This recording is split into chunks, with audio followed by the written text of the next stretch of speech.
ছাপ ফুটে উঠেছে। রক্ষা করো বাবা, রক্ষা করো। আবার কেন কেন ফিরে এসেছিস? কে চাস তুই বল? মৃত্যু, মৃত্যু চাই, রক্ত চাই আমার। সেই পিশাচ যেন আরো বেশি ভয়ঙ্কর হয়ে উঠল। বোকাইয়ের মাথাটা মোটকে ঘাড় ধরে বেঁকিয়ে তাকে ঝেড়ে ফেলল।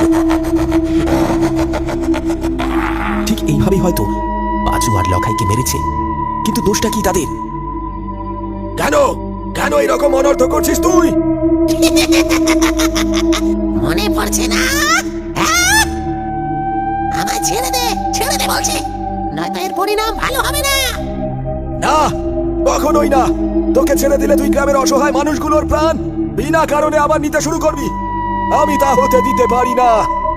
না, তুই আমাকে এখানে আটকে রাখতে পারবি না।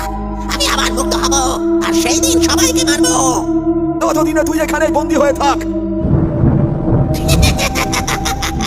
রক্ত চাই, আমি রক্ত চাই। অনেক দিন না খেয়ে এইখানে বন্দী হয়ে আছি, আমার রক্ত চাই। বলে সেই অশরীরী নিতাই আর খুড়োর দিকে তাকায়। লোভের আগুন জ্বলছে তাদের চোখে। টাটকা রক্তের স্বাদ পেয়ে বারবার জিভ দিয়ে চেপে নিচ্ছে দাঁতে লেগে থাকা রক্তগুলো। শেষ করে ফেলবো সবাইকে, হ্যাঁ শেষ করে ফেলবো। বলে ঝাঁপ দিতে যাবে, ঠিক তখনই তারাশঙ্কর বাবা বিড়বিড় করে কিছু মন্ত্র বললেন। তারপর বন্দি করলেন সেই পিশাচকে।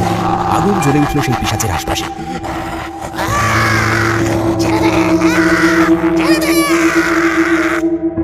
বন্ধ কর তোর এই মৃত্যু লীলা, আর ফিরে যা সেইখানে যেখান থেকে তুই এসেছিস। না, আমি যাবো না। এইখানে আমি সবাইকে মারবো, আর সুখে তাদের রক্ত খাবো। যাবি না? দেখ তাহলে। সেই গন্ডির আগুন চারিদিকে ছড়িয়ে পড়ে, তাও তাও করে জ্বলে ওঠে। প্রবল যন্ত্রণায় চিৎকার করতে শুরু করলো সেই পিশাচ। আমায় ছেড়ে দাও, ছেড়ে দাও, ছেড়ে দাও বলছি। আমি চলে যাবো, চলে যাবো, আমি চলে যাবো, চলে যাবো।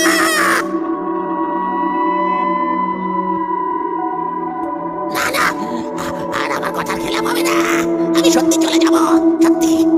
তারপর সেই পিশাচ ঘুরে গেল সেখানে।